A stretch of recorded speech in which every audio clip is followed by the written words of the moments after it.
Let's dive right into today's explainer because we are opening up a genuinely terrifying case file. We're talking spatial anomalies, impossible timelines, and a house that completely, literally, defies the laws of physics.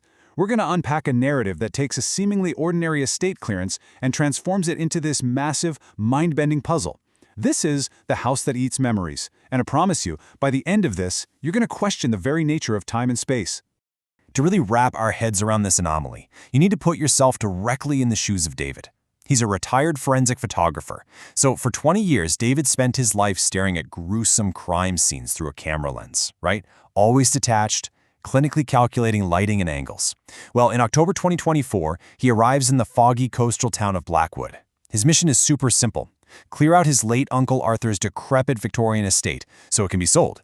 He brings a crowbar, some boxes, and his vintage Nikon camera, fully expecting nothing more than a weekend of dust and old memories. Part 1. The Impossible Blueprint. So David begins his work logically. He starts by analyzing Arthur's old land survey logs that he finds in the study. Now, Arthur was a land surveyor before becoming a total recluse in the late 90s, so his logs are meticulous. We're talking precise GPS coordinates, soil density, elevation data, the whole 9 yards. But David quickly notices this alarming anomaly on the record. The master bedroom is explicitly flagged in these highly scientific logs as a location non-existent.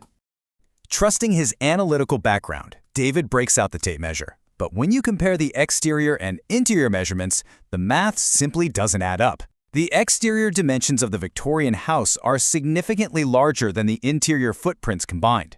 To put that into perspective, there is a 6-foot space sandwiched squarely between the study and the master bedroom, with absolutely zero access points, no doors, no windows, just a literal void in the architecture. Acting like the seasoned forensic investigator he is, David obviously doesn't just walk away. He systematically breaks through the study's rear wall. First, he taps the plasterboard, and he hears the acoustics shift from a dull thud to this hollow ring. Then, he takes a sledgehammer to it, completely smashing through the plaster. Behind all that rubble, he discovers a bricked-over wooden door frame, which leads him directly into this narrow, dust-choked hidden corridor that hasn't seen light in decades.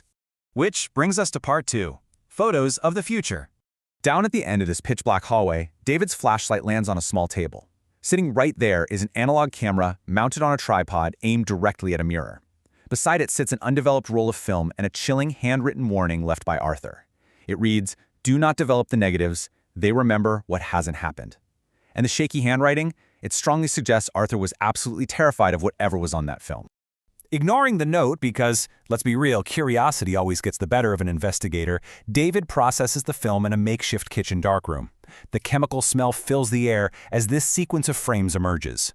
Frame 1, an empty porch. Frame 2, heavier fog and a dark silhouette out by the tree line. Frame 3, the front hallway.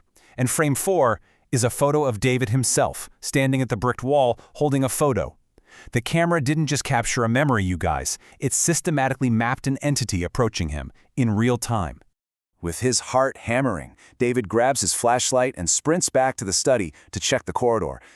But here is where the physical laws of this house completely break down.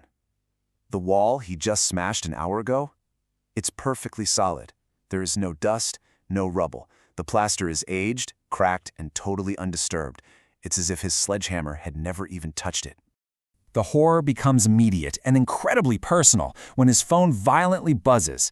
An unknown number sends an audio file. He taps play, and chillingly, the recording captures the sound of his own breathing right in that exact moment, paired with the sound of heavy, dragging footsteps slowly making their way up the stairs right outside his bedroom door.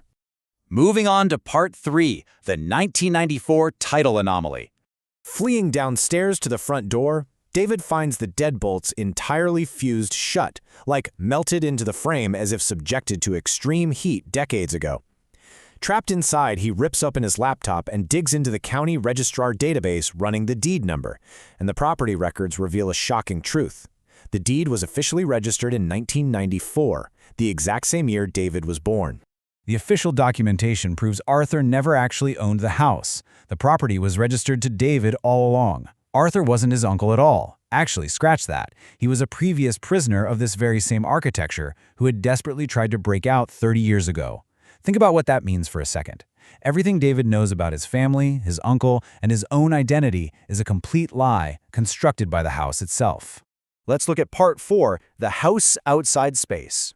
Desperate to escape this impossible trap, David finally takes his crowbar and violently smashes a window to climb outside. But instead of the foggy coastal air of Blackwood hitting his face, he's met with nothing, literally nothing.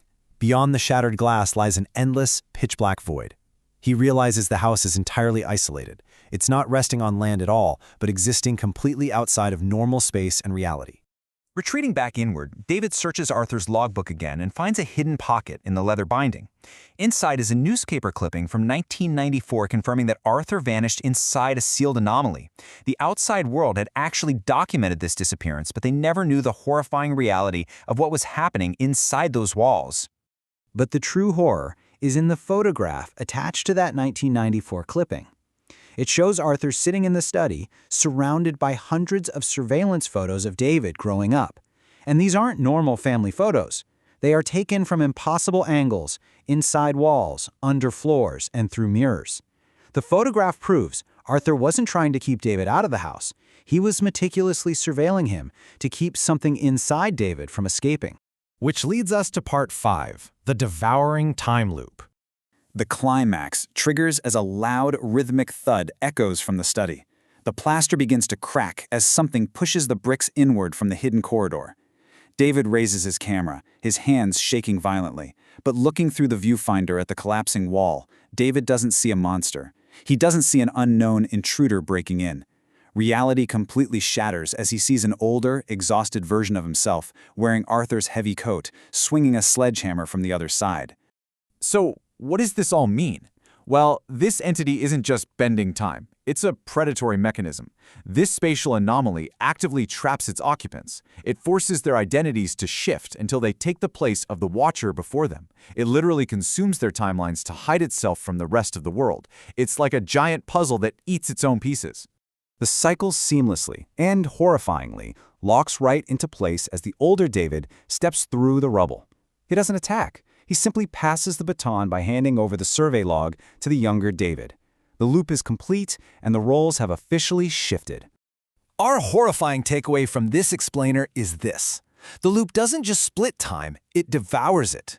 David was not trying to escape the house. He was the mechanism that kept it hidden. His desperate struggle, his whole investigation, it was exactly what the house needed to power its own existence. He is the battery powering the whole shebang. As David looks down at the camera in his hands, clicks the shutter, and resigns himself to waiting for the next version of himself to walk through that front door, we are left with a really chilling thought. If every escape attempt simply creates the next watcher, how long has this infinite prison really been feeding? Keep that in mind the next time you uncover a hidden space in an old house. Thanks for joining me on this explainer, and keep questioning what you see.